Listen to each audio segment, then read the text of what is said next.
Obama's best day ever was yesterday. And I'll tell you the same thing tomorrow, if you get what I mean. This is not going to get any better for Barack Obama. Trust me.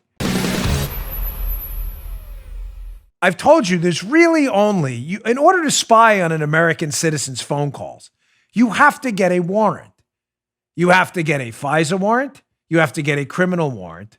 Or, pursuant to an intelligence product, you can order unmasking. And as I showed you on Friday, the Obama administration, any president, as a matter of fact, via the Attorney General, can order some kind of surveillance as well in the unmasking of names.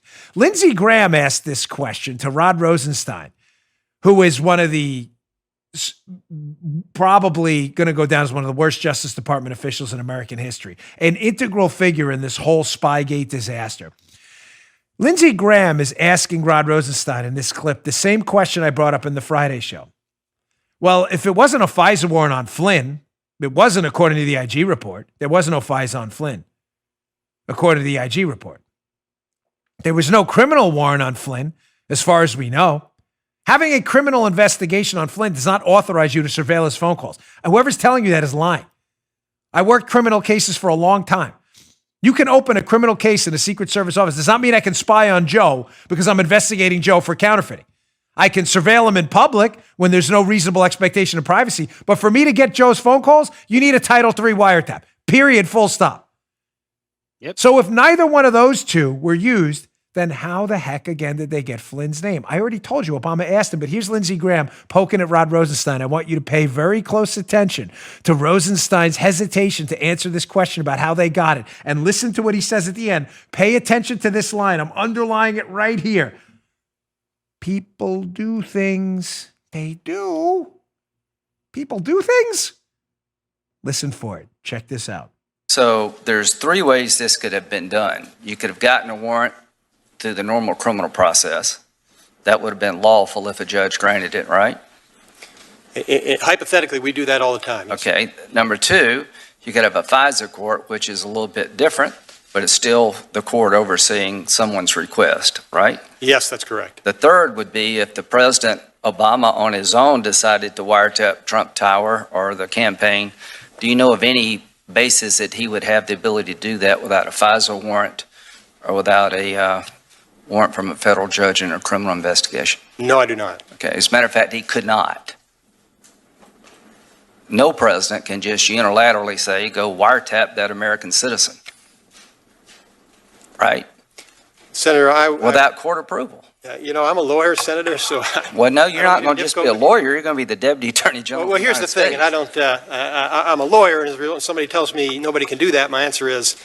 Well, in writing, later on, tell me how the President of the United States could unilaterally wiretap an American citizen, an American company, an American campaign for president without some court approval. So my answer to that, Senator, is I would hope, and I would agree with you, that that would not happen. Did you hear it? People do things. Again, nobody's curious in the media at all if Obama did things. None. Did you notice Rosenstein will not answer the question? Well, if it's not a FISA, it's not a criminal warrant. Can Obama unilaterally do this? And Rosenstein won't answer the question. Well, people do things. I'm a lawyer. I'm not going to get myself bottled up in a legal mess by telling you the truth that somebody did things. Remember that? Was that line? Ilhan Omar talking about the 9/11 attack. Some people did some things.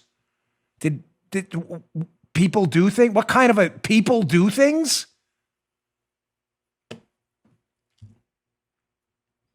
I'm telling you, take my word for it.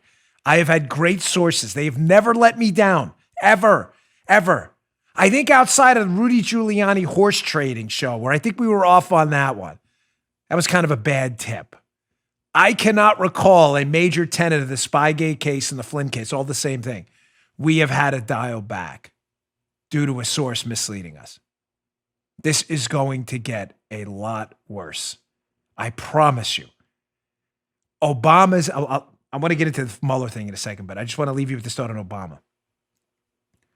Obama's best day ever was yesterday. And I'll tell you the same thing tomorrow, if you get what I mean.